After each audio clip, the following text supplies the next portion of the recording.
विद्यार्थी मित्रांनो, नमस्कार. कार्यालयीन सेवा या अभ्यासक्रमांतर्गत कार्यालयीन कामकाज या विषयाची आपण आज माहिती करून घेणार आहोत. कार्यालयाचा संबंध बौद्धिक पातळीचे असल्यामुळे हे कामकाज एका विशिष्ट वेळेतच केले जाते. याविषयी वर्णन करताना पु ल देशपांड्यांचं एक प्रसिद्ध वाक्य आहे. ते असं म्हणतात, शनिवारचा दिवस होता, ऐन दुपारची वेळ होती, कचेऱ्या फुटल्या होत्या आणि क्लर्क रस्तोरस्ती सांडले होते. याचाच अर्थ हे जे बौद्धिक स्वरूपाचं काम आहे हे विशिष्ट वेळेत केले जाते. त्यामुळेच कार्यालयीन कामकाज करीत असताना त्यामध्ये शास्त्रोक्तपणा असला पाहिजे. कार्यालयीन कामकाजाची माहिती करून घेत असताना या 6 पुस्तकांपैकी पहिली जी 3 पुस्तकं आहेत या पुस्तकांमध्ये प्रामुख्याने कार्यालय म्हणजे काय, कार्यालयाचा अर्थ, कार्यालयाचे विविध कार्य, कार्यालयाचं महत्त्व, त्याचबरोबर कार्यालयात असणाऱ्या विविध विभागांची माहिती सांगितलेली आहे. आता कार्यालय म्हणजे काय, वर्क इज वर्कशिप या न्यायानं कार्यालयाचं महत्त्व कार्याशी अधिक आहे. तसेच कार्यालयाचा प्रत्यक्ष संबंध समाजातील विविध घटकांशी सतत येत असतो. उदाहरणार्थ, समाजातील ग्राहक, बँकर्स, विमेदार, मालक, नोकर या सर्व घटकांशी येत असल्यामुळे जनतेशी संपर्क साधावा लागतो आणि यातून जो काही पत्रव्यवहार होतो तो पत्रव्यवहार देखील कार्यालयाला सांभाळावा लागतो. आता या जनता संपर्काबरोबरच टपाल सेवा जी आहे ही टपाल सेवा देखील कार्यालयाशी निगडीत अशीच आहे. कार्यालयात येणारं टपाल, कार्यालयातनं जाणारं टपाल, ह्या टपालाची आवक जावक नोंद हे देखील कार्यालयाला करावी लागते. अलीकडच्या काळात टपालाबरोबरच कुरिअर सेवा ही देखील कार्यालयाशी निगडीत असलेली अशी सेवा आहे. याही सेवेचा उपयोग समाजातील विविध घटकांना निश्चितपणे होत असतो. कार्यालयाचा संबंध दप्तराशी असल्यामुळे या दप्तराची जपणूक करण्याचं काम, ही कागदपत्र तयार करण्याचं काम, या कागदपत्रानुसार समाजातील विविध घटकांना माहिती पुरवण्याचं काम हे देखील कार्यालयाला पार पाडावे लागते. विशेषतः कार्यालयाचा संबंध कागदांशी असल्यामुळे ही कागदपत्रांची जपणूक नस्तीकरण किंवा इंग्रजीमध्ये त्याला फायलिंग असा शब्द आहे, फायलिंगद्वारा केली जाते. कार्यालयाचा संबंध प्रत्यक्ष संघटन रचनेशी असल्यामुळे कार्यालयीन कामकाजाविषयी अधिक माहिती आता आपण प्राध्यापक डॉक्टर प्रमोद बियाणी यांच्याकडून मिळूया. प्रिय विद्यार्थी मित्र, कार्यालयीन सेवा हा बीकॉमच्या द्वितीय तृतीय आणि बीएच्या द्वितीय तृतीय वर्षाच्या विद्यार्थ्यांसाठी असलेला एक अत्यंत महत्वाचा विषय आहे. या विषयात एकूण 6 पुस्तकं असून पहिल्या 3 पुस्तकांवर आज आपण माहिती घेणार आहोत. या विषयातल्या पहिल्या पुस्तकात 2 घटक आहेत. त्यातला पहिला घटक आहे तो कार्यालय आणि दुसरा घटक आहे तो जनता संपर्क आणि कार्यालयातील अंतर्गत टपाल सेवेची व्यवस्था. कार्यालय म्हणजे काय, तुम्ही एखाद्या कारखान्यात गेलात तर तुम्हाला त्याची स्वतंत्र अशी कचेरी असल्याचे लक्षात येईल. कचेरी हा कार्यालयासाठी वापरला जाणारा जुन्या मराठी वळणाचा शब्द होय. कार्यालयात काय चालतं? कार्यालयाची व्याख्या अशी केली जाते की जिथे माहितीचं संकलन केलं जातं, माहितीच्या नोंदी केल्या जातात, माहिती जतन केली जाते आणि माहिती योग्य वेळी विश्लेषणासह पुरवली जाते, त्याला कार्यालय असे म्हणतात. या व्याख्येत माहिती या शब्दावर मोठ्या प्रमाणावर भर देण्यात आलेला आहे. याचाच अर्थ कार्यालयात माहितीच्या संबंधात फार महत्वाचे असे कार्य चालत असते. कार्यालय 2 प्रकारची कार्य करत असतं.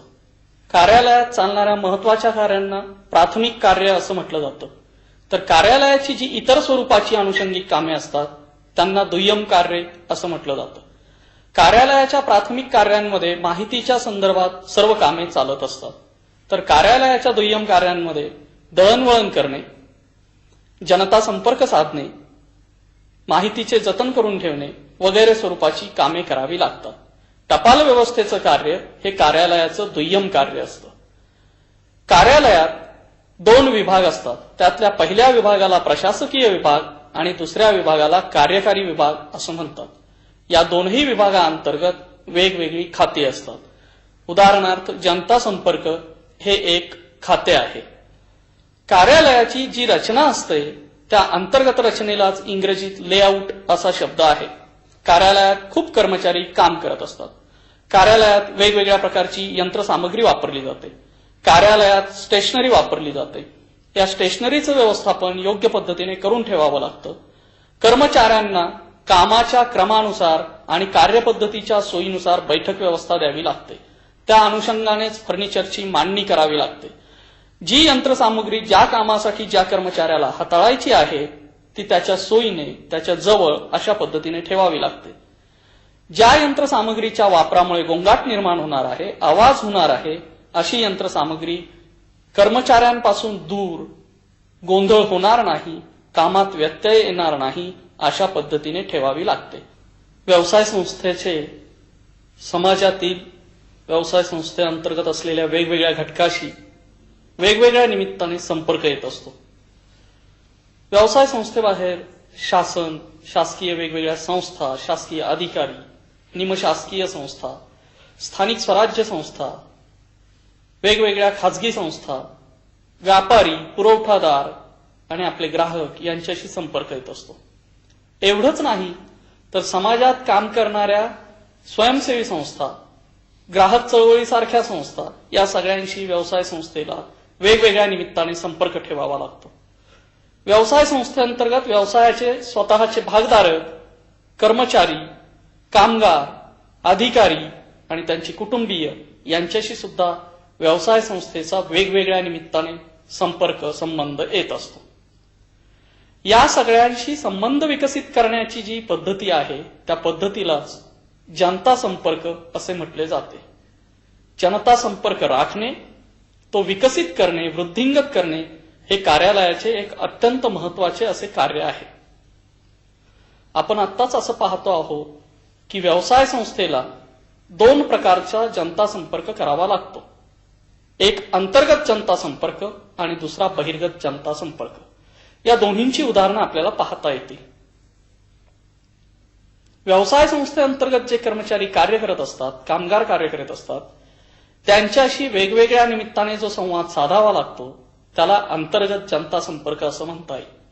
म्हणजे असं की अचानक मोठ्या प्रमाणावर ऑर्डर्स मिळाल्यामुळे, आदेश मिळाल्यामुळे मालाचा पुरवठा वाढवायचा असतो, तेव्हा मालाचं उत्पादन अचानक वाढवावं लागतं. पण हे उत्पादन वाढवायला अनेकदा कामगार विरोध करतात. जास्त वेळ काम करणं, अधिक क्षमतेने उत्पादन देणं याला त्यांचा विरोध असतो. अशा वेळी या कामगारांशी संवाद साधावा लागतो.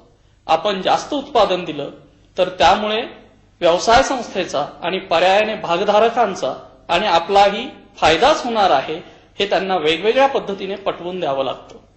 बहिर्गत जनता संपर्काचंही उदाहरण सांगता येईल. ज्यावेळी व्यवसाय संस्था एखाद्या गावात कार्यरत असते तेव्हा तिच्या एखाद्या उत्पादनाबद्दल समाजात प्रतिकूल प्रतिक्रिया निर्माण होऊ शकते. व्यवसाय संस्था देते आहे ते उत्पादन समाजाला प्रतिकूल नाही, आरोग्याला हानिकारक नाही, अशी समाजात एक व्यवस्थित धारणा उभी करण्यासाठी जो प्रचार करावा लागतो त्याला बहिर्गत जनता संपर्क असं म्हणता येईल. आपला ग्राहक संतुष्ट ठेवणं, समाधानी ठेवणं हेच कोणत्याही व्यवसाय संस्थेचं अंतिम उद्दिष्ट असतं, महत्वाचं उद्दिष्ट असतं. व्यवसाय संस्था जनता संपर्काच्या स्वतंत्र खात्याचीच रचना करते. या खात्याच्या प्रमुखाला जनता संपर्क अधिकारी असे म्हटले जाते. जनता संपर्क विभागाची कामे ही साधारणपणे कोणती असतात? समाजात वेगवेगळ्या प्रकारची प्रचार माध्यमे, प्रसार माध्यमे वापरली जातात. उदाहरणार्थ वर्तमानपत्र, आकाशवाणी, दूरदर्शन, दृकश्राव्य फिती तयार करून त्या वेगवेगळ्या माध्यमातून दाखवणं, मासिके, या सर्वांशी जनता संपर्क अधिकाऱ्याला आपला संपर्क ठेवावा लागतो आणि व्यवसाय संस्थेबद्दल अनुकूल माहिती त्यातून व्यक्त होईल असा प्रयत्न करावा लागतो.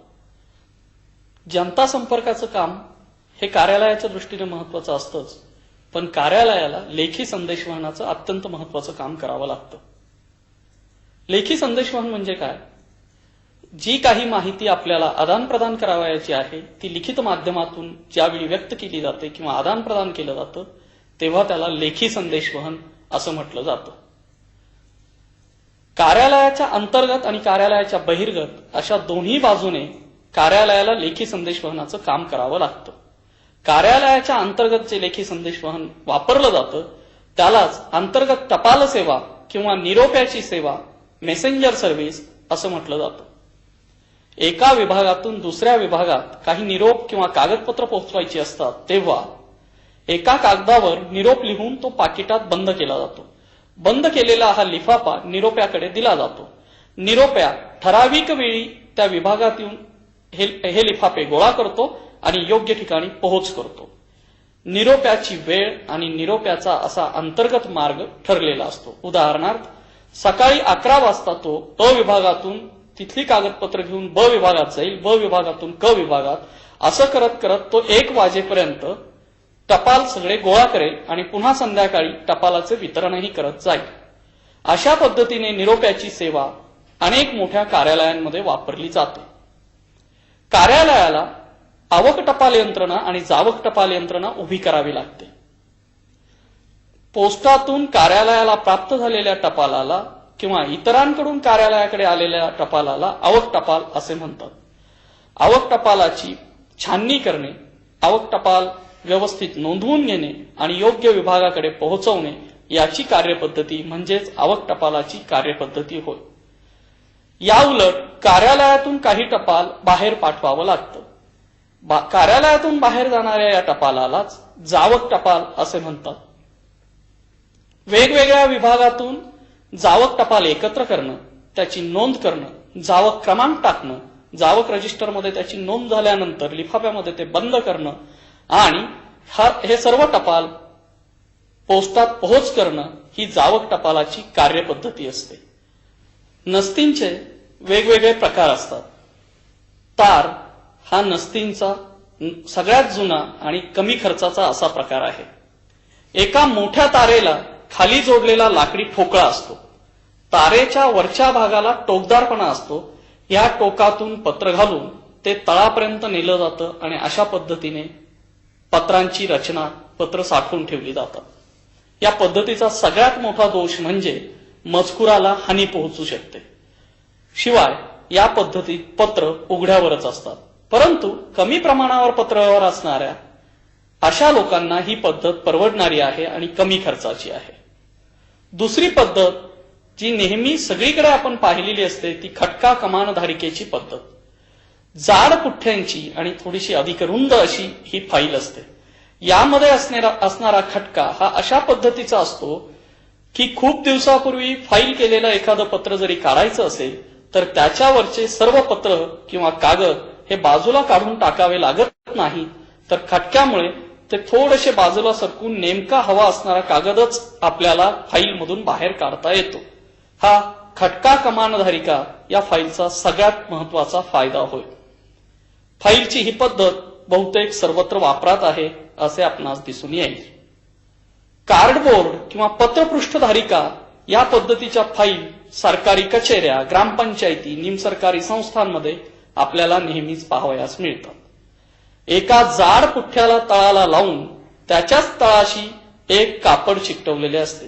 या कापडावर बंद असतात आणि हे बंद बांधले जातात. या पद्धतीची ही फाईल असते. अलीकडे मोठ्या प्रमाणावर पत्रव्यवहार आणि करार हे सांभाळावे लागतात म्हणून कपाट पद्धतीची फाईल वापरली जाते. याला कॅबिनेट असं म्हणतात. फाईलचे हे वेगवेगळे प्रकार वेगवेगळ्या ठिकाणी आपल्याला पाहायला मिळतील. फाईलचा सर्वात कमी जागा व्यापणारा, खर्चिक परंतु दीर्घकाळ टिकणारा महत्वाचा प्रकार म्हणजे मायक्रोफिल्मिंग होय. महत्वाची कागदपत्र मायक्रोफिल्मवर साठवून ठेवता येतात, हा मायक्रोफिल्मिंगचा सगळ्यात महत्वाचा फायदा होय. फाईलचे किंवा नस्तींचे हे वेगवेगळे प्रकार होते. नस्तींच्या या विविध प्रकारांचे स्वतःचे असे काही फायदेही आहेत आणि मर्यादाही आहेत. दप्तर व्यवस्थापनात कार्यालयात असणाऱ्या केवळ कागदपत्रांची किंवा नोंदींचे व्यवस्थापन करावे लागत नाही, तर त्याच जोडीने कार्यालयात असणाऱ्या स्टेशनरीचे आणि प्रपत्रांचेही व्यवस्थापन करावे लागते. साधारणपणे स्टेशनरीत काय काय येते हे आपणापैकी सर्वांना ठाऊक असतं. कार्यालयात खोडरबर पासून टाचण्यांपासून वेगवेगळ्या प्रकारचे पेन, पेन्सिल्स इत्यादी वेगवेगळ्या प्रकारची स्टेशनरी वापरावी लागते. ही स्टेशनरी योग्य वेळी योग्य व्यक्तींना मागणी केल्याबरोबर देणं आणि ती साठवून ठेवणं हे फार महत्वाचं असतं. कामाच्या वेळी स्टेशनरी कमी पडणार नाही याची खबरदारी कार्यालयाला घ्यावी लागते आणि त्यासाठी स्टेशनरीचे सुद्धा व्यवस्थापन करावे लागते. कार्बन पेपर पासून वेगवेगळ्या प्रकारचे कोरे कागद हे साठवून ठेवावे लागतात, अन्यथा पत्रव्यवहाराच्या वेळी अचानक कागदांची टंचाई निर्माण होऊ शकते. असे होऊ नये म्हणून स्टेशनरी व्यवस्थितपणे सांभाळावी लागते. स्टेशनरीचा अपव्यय हा उत्पादन खर्च वाढवणारा असतो, म्हणून स्टेशनरीचा अपव्यय सुद्धा टाळला पाहिजे. कार्यालयात वेगवेगळ्या प्रकारची प्रपत्र असतात. उदाहरणार्थ प्रवास खर्चाचे बिल, रजेचे अर्ज ही प्रपत्र साठवून ठेवावी लागतात आणि वेगवेगळ्या निमित्ताने लागणाऱ्या प्रपत्रांचा विकास करून ठेवावा लागतो. कार्यालयीन सेवा या विषयाच्या तिसऱ्या पुस्तकाचे शीर्षक आहे कार्यालयातील आर्थिक व्यवहार आणि कार्यालयाची इतर सेवा. या पुस्तकात 2 घटक आहेत. त्यातला पहिला घटक हा आर्थिक व्यवहारांच्या संदर्भात आहे आणि दुसरा घटक हा कार्यालयामार्फत पुरवल्या जाणाऱ्या कर्मचाऱ्यांच्या संबंधातल्या इतर सेवांच्या बाबतीतला आहे. कार्यालयाला रोख पैशांच्या स्वरूपात आणि बँकेच्या स्वरूपात अशा 2 पद्धतीने आर्थिक व्यवहार सांभाळावे लागतात. कार्यालयातल्या कर्मचाऱ्यांना पगार द्यावा लागतो, त्यावेळी पगारपत्रक तयार करावं लागतं. कार्यालयाचं स्वतःचं अंदाजपत्रक तयार करावं लागतं. वेगवेगळे कर भरण्यासाठी वेगवेगळे फॉर्म्स भरावे लागतात आणि या करांचे हिशेब ठेवावे लागतात. पगारपत्रकाची जी पावती सर्व कर्मचाऱ्यांना दिली जाते ती आपल्यापैकी अनेकांनी पाहिलेली असेल. पगारपत्रकाचे मुख्यतः 2 भाग पडतात. पगारपत्रकाच्या प्राथमिक भागामध्ये कर्मचाऱ्याची माहिती लिहिलेली असते, त्याचे नाव, त्याचा हुद्दा, कोणत्या महिन्याचा पगार त्याला दिला जातो आहे वगैरे तपशील. पगारपत्रकाच्या हिशेबाच्या महत्वाच्या भागात पहिल्या टप्प्यात त्याला मिळणारा पगार लिहिलेला असतो आणि दुसऱ्या टप्प्यात पगारातून होणाऱ्या वजावटी किंवा कपात, कटिंग्स याची माहिती असते. मिळालेल्या पगारातून वजावट केल्यानंतर त्याला दिला जाणारा निव्वळ पगार तळाशी नोंदवलेला असतो. कर्मचाऱ्याला मिळणाऱ्या पगाराच्या भागात त्याचे मूळ वेतन, मूळ पगार, त्याच्यावर मिळणारा महागाई भत्ता, घरभाडे भत्ता, स्थानिक वाहन भत्ता वगैरे भत्त्यांची नोंद केली जाते. कपातीमध्ये आयकर, त्याने काही विमा हप्ता पाठवण्यासाठी कार्यालयाला सूचना दिली असेल तर त्या विमा हप्त्यासंबंधीच्या नोंदी आणि सर्वात महत्वाची म्हणजे व्यवसाय कराची नोंद असते. या कपाती वजा होऊन त्याला निव्वळ पगार किती मिळतो ते शेवटी नोंदवले जाते.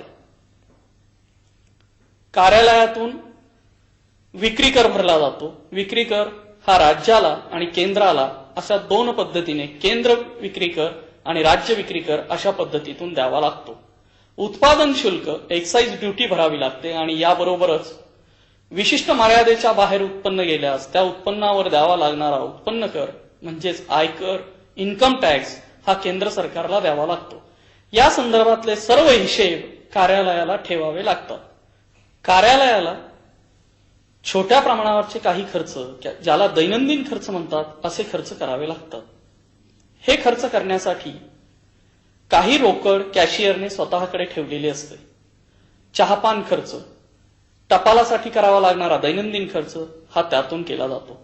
मात्र पुरवठादाराला, कच्च्या मालाच्या पुरवठादाराला द्यावे लागणारे पैसे बाहेरच्या अन्य संस्थांना द्यावे लागणारे पैसे हे मोठ्या प्रमाणावरच्या रकमा असल्यास चेकद्वारे किंवा धनादेशाद्वारे दिले जातात. असे व्यवहार बँकांमार्फत केले जातात आणि त्यासाठी कार्यालय बँकेत खाते उघडते.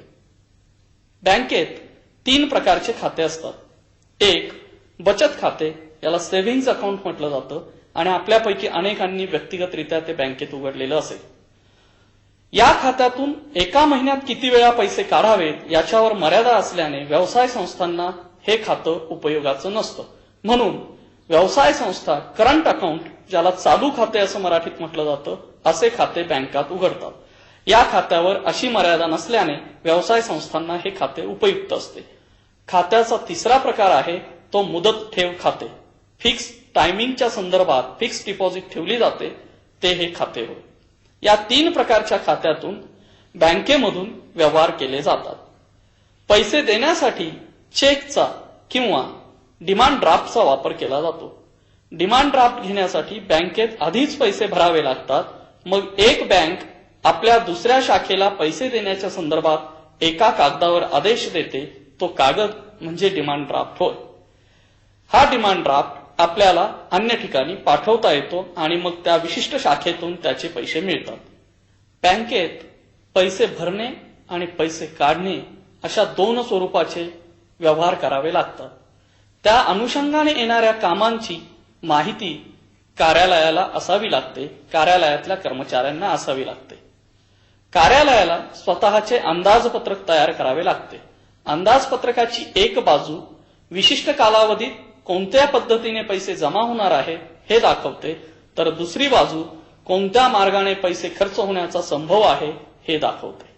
कार्यालयीन इतर सेवा या घटकामध्ये कार्यालयाला कर्मचाऱ्यांच्या संदर्भात ज्या सेवा द्याव्या लागतात त्याच्या दप्तरीकरणाची नोंद कशी होईल, त्याचं दप्तरीकरण कसं होईल याची माहिती दिलेली आहे.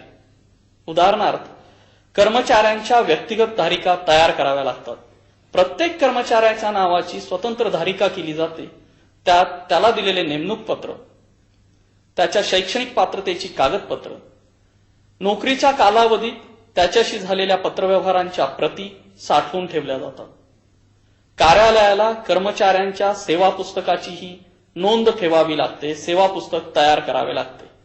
सेवा पुस्तक हा कर्मचाऱ्याच्या नोकरीतला अत्यंत महत्वाचा पुरावा असल्याने सेवा पुस्तक अतिशय काळजीपूर्वक भरावे लागते. सेवा पुस्तकात खाडाखोड करता उपयोगी नाही. त्यातल्या नोंदी या पुरावा म्हणून ग्राह्य धरल्या जात असल्याने त्या अत्यंत व्यवस्थितपणे कराव्या लागतात. कार्यालय कर्मचाऱ्यांच्या रजांच्या संदर्भात सुद्धा नोंदी ठेवते. या रजा वेगवेगळ्या प्रकारच्या असतात. उदाहरणार्थ, कर्मचाऱ्यांना वर्षातून विशिष्ट दिवस किरकोळ रजा दिली जाते. या किरकोळ रजांची नोंद ठेवावी लागते. कर्मचाऱ्यांना वर्षातून काही दिवस अर्जित रजा मिळते. त्या अर्जित रजांचीही नोंद ठेवली जाते. याबरोबरच आजारपणाची रजा आणि स्त्रियांना मिळणारी प्रसूती रजा याचीही नोंद ठेवावी लागते. कर्मचारी कामावर किती दिवस उपस्थित होता याचा पुरावा म्हणून त्याचे हजेरी पत्रक ग्राह्य धरले जाते. यालाच इंग्रजीत मस्टर असे म्हणतात. या हजेरी पत्रकाची नोंद ठेवणे, ते तपासणे हे कामही कार्यालयाला करावे लागते. या सगळ्यात महत्वाचे कार्य असते ते कर्मचाऱ्यांचे गोपनीय अहवाल लिहिणे आणि ते साठवून ठेवणे होय. कार्यालयीन सेवा या विषयात पहिल्या 3 पुस्तकांमध्ये कार्यालयात चालणाऱ्या अत्यंत महत्वाच्या कामाची माहिती आपण घेतली आहे. कार्यालयाला वेगवेगळ्या प्रकारची साधनं, वेगवेगळ्या प्रकारची यांत्रिक उपकरणंही हाताळावी लागतात. याचीही माहिती याच पुस्तकांमध्ये दिलेली आहे. आत्ताच आपण कार्यालयीन कामकाज या विषयाची सविस्तर माहिती प्राध्यापक डॉक्टर प्रमोद बियाणी यांचेकडून मिळवली आहेच. तिचा उपयोग आपण प्रत्यक्ष कार्यालयाचे कामकाज करीत असताना, त्याचबरोबर आपल्या दैनंदिन जीवनात देखील त्याचा उपयोग करू शकतो.